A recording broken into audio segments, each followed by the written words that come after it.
2018 Aston Martin Vanquish S. Going out in style. Dinosaurs didn't know extinction was coming.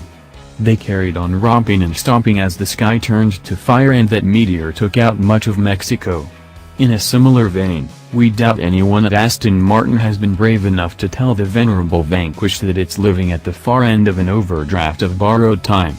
This is a car that sits on an architecture that already has been replaced and which is still powered by the gloriously anachronistic naturally aspirated V12 that Aston has been using for nearly 2 decades.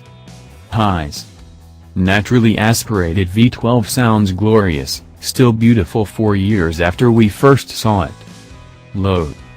Makes less power than a DB11 but costs a lot more. Aged architecture doesn't allow modern technology features. But while the new, turbocharged DB11 is an empirically better car by almost any metric you choose to employ, it can't match the exclusivity of Aston's range topper. Buyers who opt for the Vanquish will have to find an extra $80,000 to get a car with less equipment and less power than its supposedly junior sister DB11, which costs only $214,820.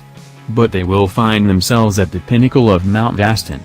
It's impossible not to see the continued appeal of this grandest of grand tourers, a car that makes a Bentley Continental GT look like something bought at Sears. Now, the Vanquish has been given a final freshening and a deployment of the S badges that Aston reserves for its ultimate incarnations.